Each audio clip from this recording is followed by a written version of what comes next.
Hi, my name is Trevor Gollagher. I'm doing this little video today to share a little bit about my experiences with self-realization, consciousness, spirituality.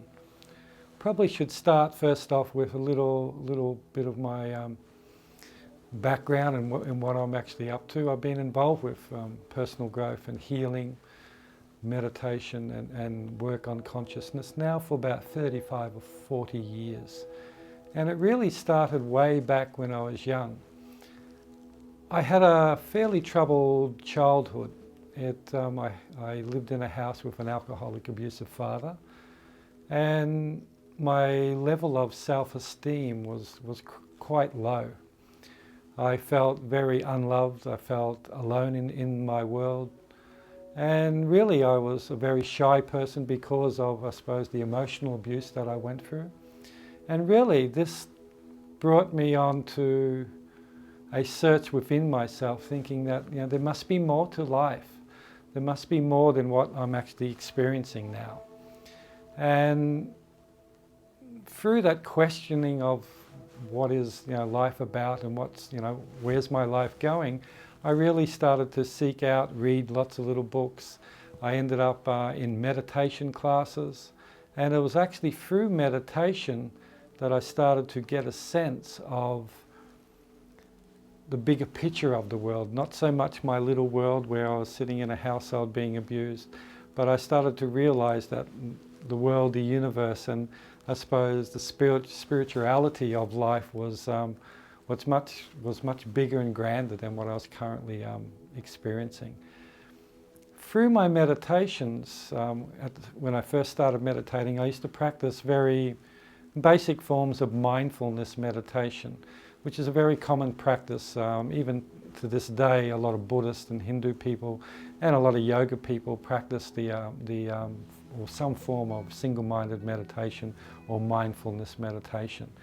And it was actually through practicing these forms of meditation, I started to tap into, I suppose, higher levels of understanding and greater levels of consciousness.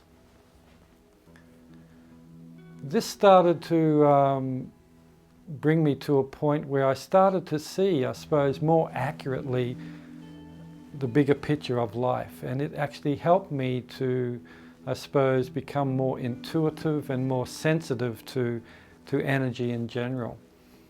It was through this practice that actually led me to my first self-realization experience I had.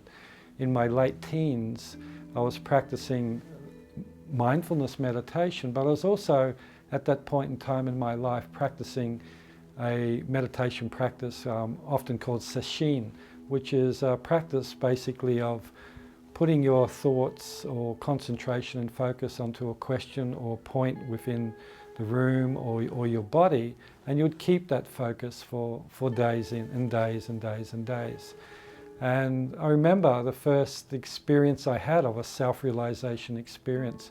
It was about 4 days into contemplating who I was during a sesshin practice. And with this self-realization or awakening experience I had at that point in time, it came associated with a full Kundalini energy release through my body.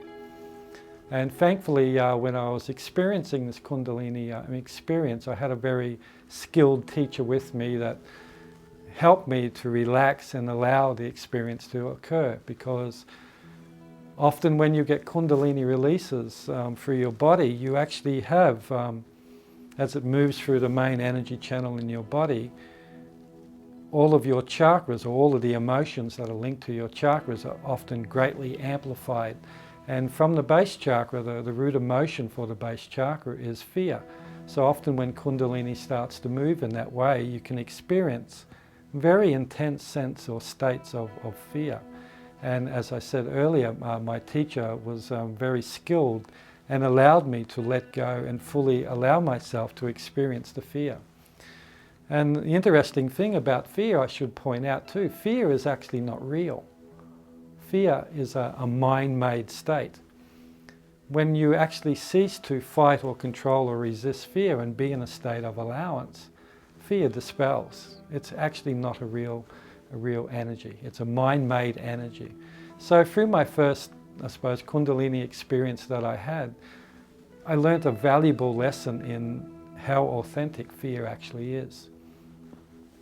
Throughout this experience, I mean, for anyone that's ever had a Kundalini experience, it can seem quite strange and bizarre. I remember having this experience, and I went through all of these muscle spasms and made funny, very funny, emotional sort of releases out of my mouth. It was quite an interesting. It looked like I was probably having a fit or going totally insane, one of the two.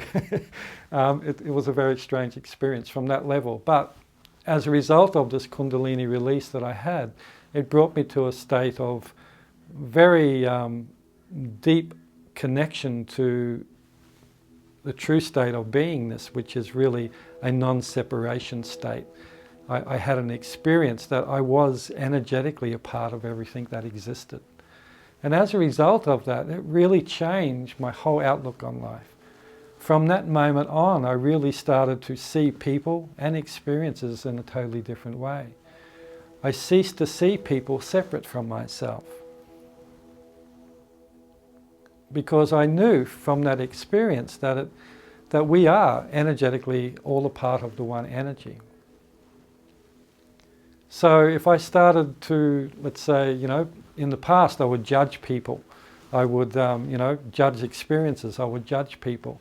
From that moment on, I ceased to judge people, because who was I actually judging?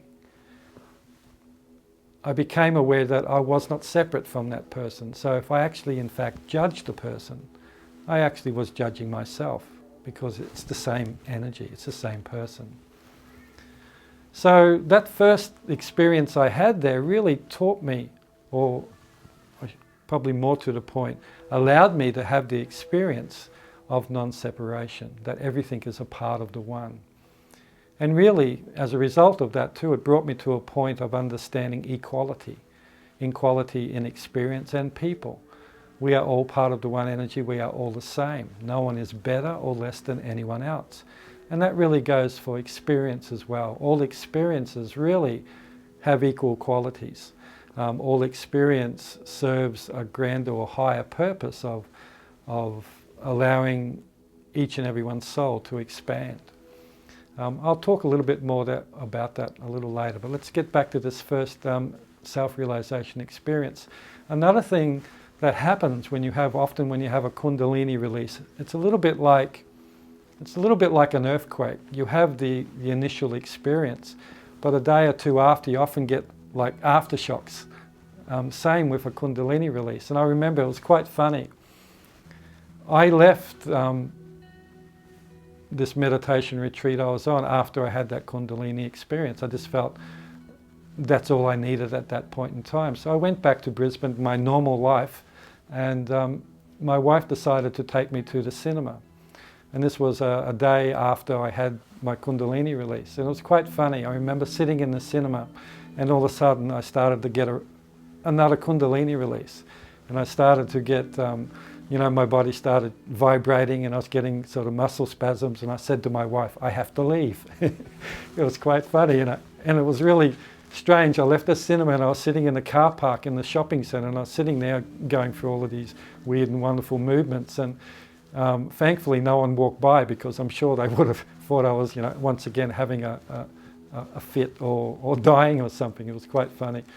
But I've been very lucky and blessed in my life. That was the first experience I had of a deeper sort of awakening into consciousness. And I've been blessed with at least another 5 of those experiences throughout my life. Through each one, it's allowed me to deepen and understand more, I suppose, about the truth of what life is all about. And it has also opened up my intuitive levels, and ever since, I think about the second or third experience I had, I started to get information and I suppose guidance from higher spiritual realms. As a result of that, I developed a healing or self-development system called heart resonance about 15 years ago as a result of that as well. with all of these experiences that I have had, it's really brought me to understand that our past conditioning and our minds are really giving us or feeding us inaccurate information. Most of what the mind is being conditioned with is really a distorted lot of information based on our past experiences and conditioning. Our minds really cannot give us what I would call real higher universal or spiritual truth. It's flawed with all that past conditioning. And the crazy thing is, we continue to use the mind, for most of us do, continue to use the mind to give us answers to our life's questions. All human beings want the same thing. We all want to feel happy all the time. So we're all seeking sustained happiness. But the tool we're using to achieve that is actually flawed. The mind is conditioned with what I call non-truth. And we continue to make decisions and perceive our life based on its flawed conditioning. So really, after I had those experiences, well, especially that first experience in the cinema, that was quite funny, really. But really, after that first experience and all of the experiences I had after that, really had brought me to a place of I would say, to be able to perceive consciousness more accurately and to allow myself to function more from a conscious state in my day-to-day life. I have come to know through all of my past experiences really that most of the world functions on what I would call energetic non-truth. Energetic non-truth is the main driving force to create burden and unhappiness in people's lives. In fact, really, the main cause of unhappiness in someone's life is their resistance to the things they believe are wrong. And as a result, people get stressed and overloaded. The fastest growing illness on the planet is depression. Depression is happening because we are believing a picture that's not actually accurate. We're believing that our mind's past conditioning, which is totally flawed. And it's our perception of what we perceive, what is presenting, is what really makes us feel unhappy. Our perception, or our perception system, is directly linked to our emotional system. How we perceive really determines how we feel. And when one is able to perceive and function from a state of universal truth, one perceives accurately and therefore starts to experience a greater level of joy and happiness. Positive emotions occur as a result, because in truth, there is no negativity. All truth is positive. So when you perceive an experience and then as a result feel negative, in that moment, it tells me that you are not perceiving in an accurate way. You're believing something the mind is telling you based on its past conditioning, which is inaccurate. All negativity occurs as a result of our deluded mind. I suppose that's very Buddhist of me to say that, a deluded mind. But really, our minds are deluded. They're totally conditioned with non-truthful things. An example I like to give often when I talk to people about non-truth and truth is, say when you're 6 years old, you wanted to go, or your parents wanted to go shopping, or your dad wanted to go shopping, and you wanted to come along and go shopping with him. And your dad was in a hurry, he had to go shopping and get to work, and he said, no, you can't come shopping with me. So that little 6-year-old mind starts to think, why doesn't Daddy want to take me? Aren't I good enough? Aren't I valuable? So that little mind starts to perceive inaccurately and believes that they're not valuable, or I'm not loved. Then they spend their whole life seeking love or avoiding allowing people to see that they're not valuable. And that really sets up all of these non-truthful understandings about oneself, all of these experiences that the mind took on as truth, which again, if it appears as a negative emotion, it's actually not true. And really that's a clean indicator of telling you when you're in a truthful or in a conscious moment. If you're not feeling uplifted emotionally, then you're not conscious. You're not in that moment in truth. You're actually believing a lie the mind is telling you.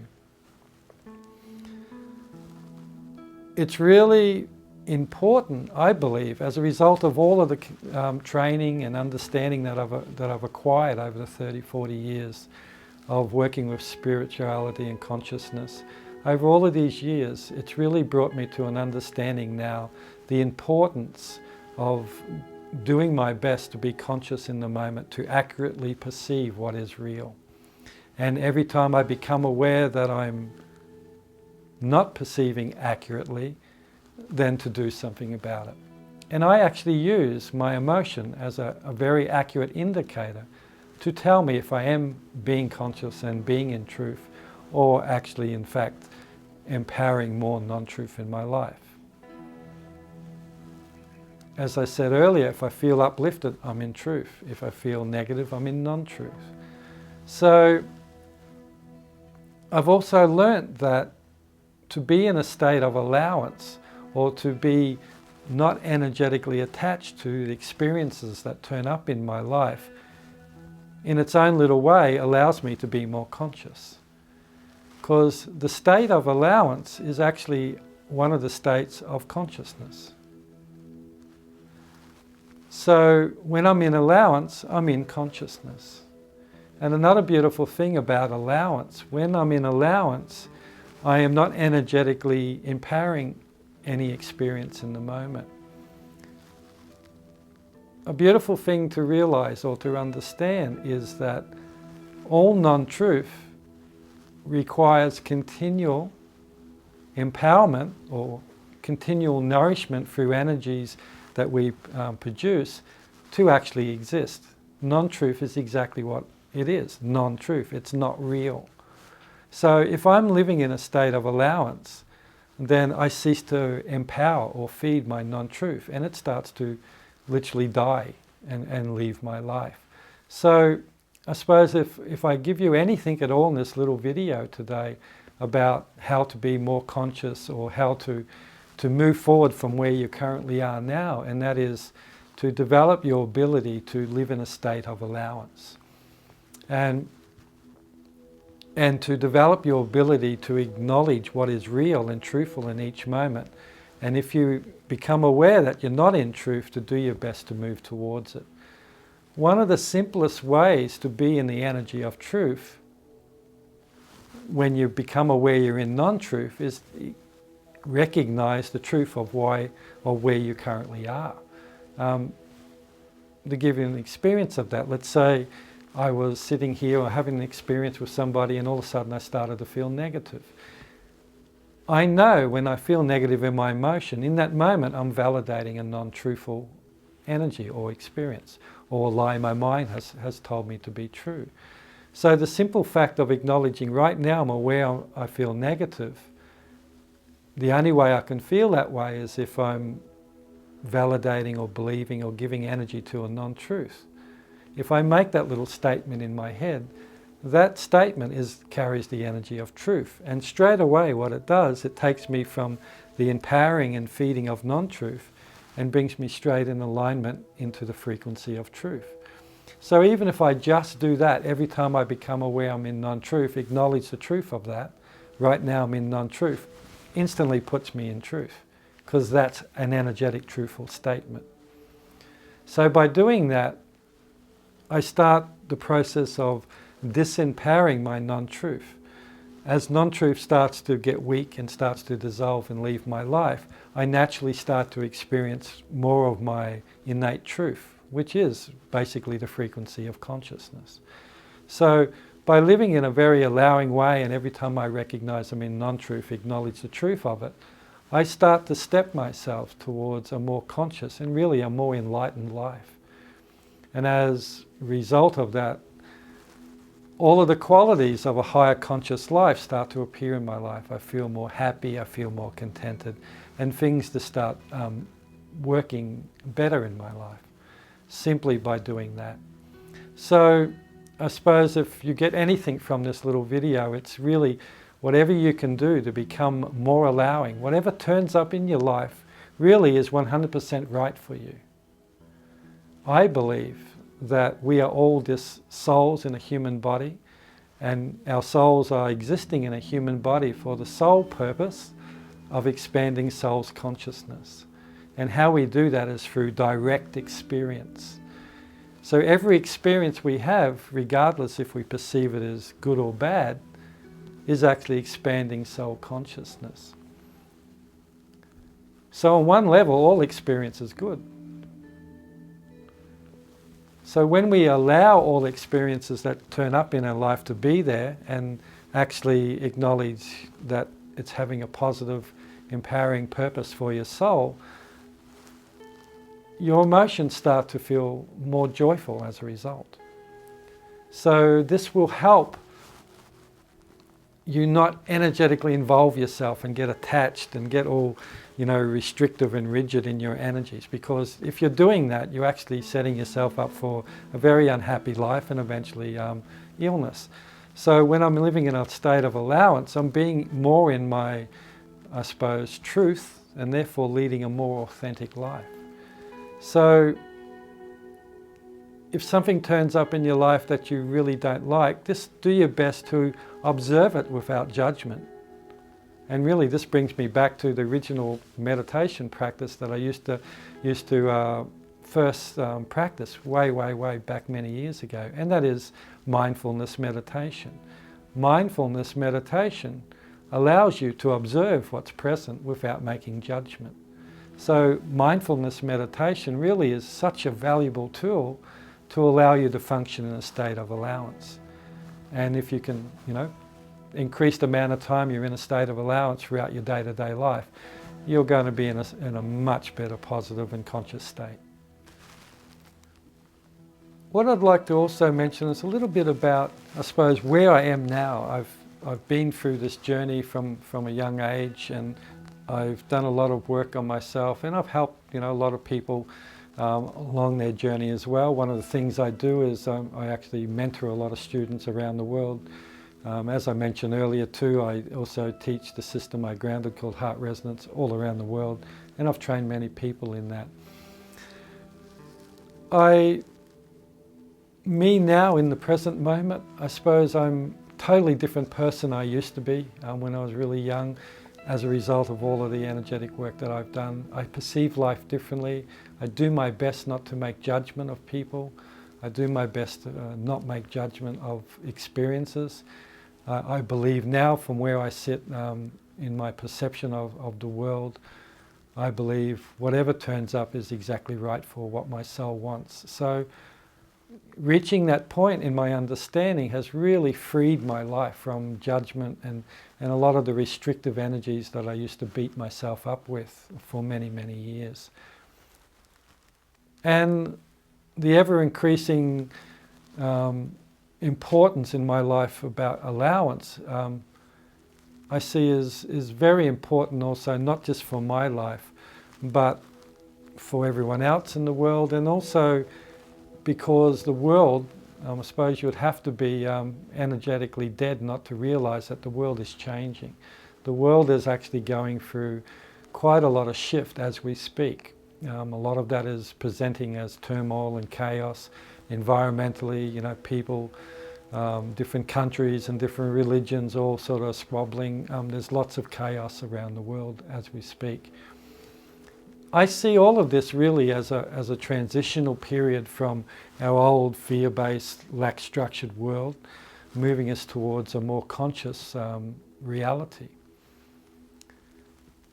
I also believe over the next 5 years or so that the planet itself and the world is going to go through a lot of very powerful shifts and changes.